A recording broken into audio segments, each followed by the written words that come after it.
जहाँ प्यार बांटता है वो है सत्संग, जहाँ दुख मिटता है वो है सत्संग, और जहाँ पुण्य इकट्ठा होता है वो भी है सत्संग।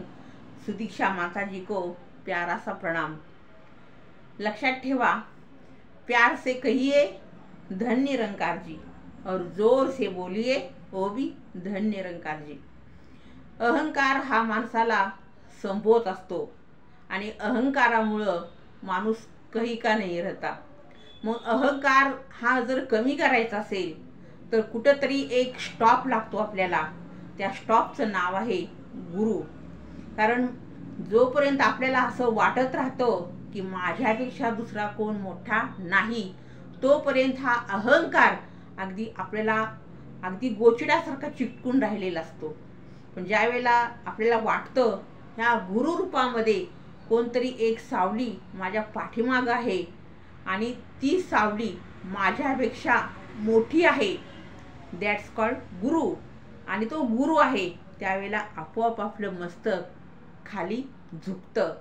पहिला अहंकार नष्ट करण्याचं काम हे गुरु करत असतो।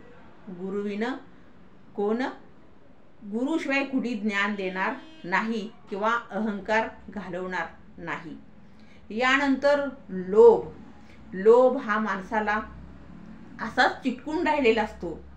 ज्या 3 गोष्टी माणसाच्या लाईफमध्ये येतात, काम, क्रोध आणि लोभ। आपल्याला सुदीक्षा माताजींचं आता एक पुस्तक आलं, त्याच्यामध्ये सुद्धा खूप छान सगळं सांगितलेलं आहे। तर काम, क्रोध आणि लोभ, मद, मत्सर वगैरे हे सगळी उपनिषदे त्याला जोडलेली आहेत नंतर। तर ह्या तिन्हीवरती जर आपल्याला विजय मिळवता आला, त्यांना आपल्याला कंट्रोल, देवाची द्वारी उभा क्षण भरी तेने मुक्तीचारी साधी येल्या, म्हणजे हे जे मुक्ती साधायची असेल म्हणजे नक्की काय करायचं, तर काम, क्रोध हे ज्या गोष्टी आहेत, ज्ञानेश्वर महाराज काय म्हणतात, हे मी नुसतं आचरणात आणलेलं नाही, मी हे नुसतं ह्याला भरून पावलेलं, तर मी ते साधलेलं आहे। साधी येल्या म्हणजे प्रत्यक्ष त्याच्यावरती विचार करणं हे वेगळं, आणि त्या साधणं म्हणजे अगदी त्याच्यावरती पूर्ण प्रभुत्व मिळवणं, त्यांना नाहीसं करणं, तेने मुक्तीचारी साधी येल्या, अशा पद्धतीनं ज्ञानेश्वर सांगतायत। आणि म्हणून हा नंतर लोभ येतो। हा लोभ माणसाला एवढा विचित्र ठिकाणी घेऊन जातो की लोभामुळं माणूस पूर्ण आंधळा होतो। आंधळा म्हणजे डोळे आहेत पण त्याला काहीच, कुठल्याच गोष्टी काही करावं काही करू नये याचं काही ज्ञान राहत नाही, आणि तो सतत पैशाला पैसा कसा जोडला जाईल, किंवा एक घर झाले त्याची 2 कशी होतील, 1 एकर जमीन आहे अजून 1.5 एकर कशी होईल, आणि हे सगळं करता करता त्याचं आयुष्य कधी निघून जातं। त्याला परमार्थ करता येत नाही, गुरुची भेट घेता येत नाही, साधू संतांचा सहवास लाभत नाही, आणि कधी त्याच्या घरी दिवाळी दसरा होत नाही। साधू संत येती घरात तोची दिवाळी दसरा, ह्याच्या घरी कोण येत नाही, आणि मग शेवटी त्याला खूप त्रास होतो।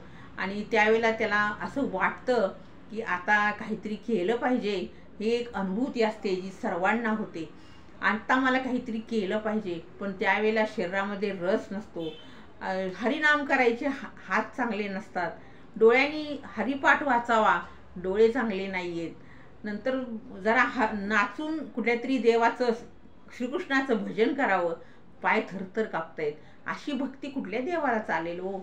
अहो, तुमच्या घरातली सुद्धा तुम्हाला म्हणतात जरा बाहेर जाऊन बसा, वास येतोय, आता घराची कॅपॅसिटी संपलेली असते, घर सुद्धा म्हणतं ह्याला बाहेर काढा आता लवकर, मेल्यावर सुद्धा आंघोळ बाहेरच घालतात, तो भाग वेगळा, पण बाहेर काढा।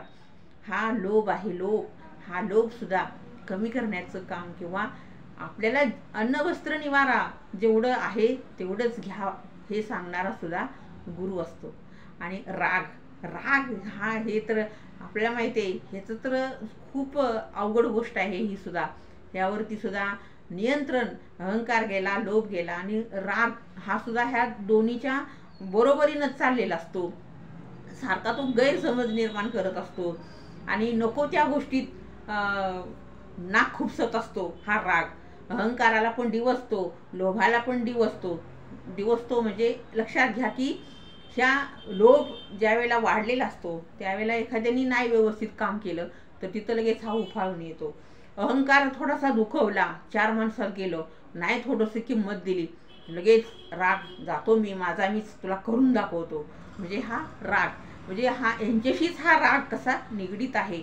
आणि मग त्या रागामुळं सुद्धा अतिराग आणि भीक माग, म्हणजे ह्यामुळं सुद्धा बऱ्याच गोष्टी आपल्या कंट्रोलच्या बाहेर जातात. आणि आपल्याला रागामुळं चांगले विचार, चांगलं ज्ञान काही भेटत नाही. सतत एक गोष्ट जरी आपल्या मनाविरुद्ध घडली, आपल्या मनाविरुद्ध त्याला तो जर आपल्याला राग आला तर तो सतत आपण तो कुठंतरी व्यक्त करत असतो. किंवा जोपर्यंत तो माणूस आपल्याला भेटत नाही, त्याला मी 2 शब्द बोलत नाही, तोपर्यंत माझा राग शांत होत नाही. असं पूर्वीपासून म्हणतात बघा लोक, की काय नाही, मला ते उकलल्याशिवाय, पोटातून बाहेर टाकल्याशिवाय मला जमणार नाही. पण हा राग जो आहे तो पोटातल्या पोटात जाळता आला पाहिजे. आणि ते जाळण्याचं काम सुद्धा गुरु करत असतो. म्हणून गुरुशिवाय ह्या जगामध्ये काही श्रेष्ठ नाही. जोपर्यंत गुरु भेटत नाही, देवाची भक्ती केली तरी देव इतका प्रसन्न होत नाही.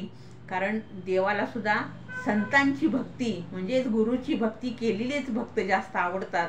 हे विठ्ठलानं सुद्धा सिद्ध केलेलं आहे. प्यार से कहिए धन निरंकार जी, जोर से बोलिए धन निरंकार जी.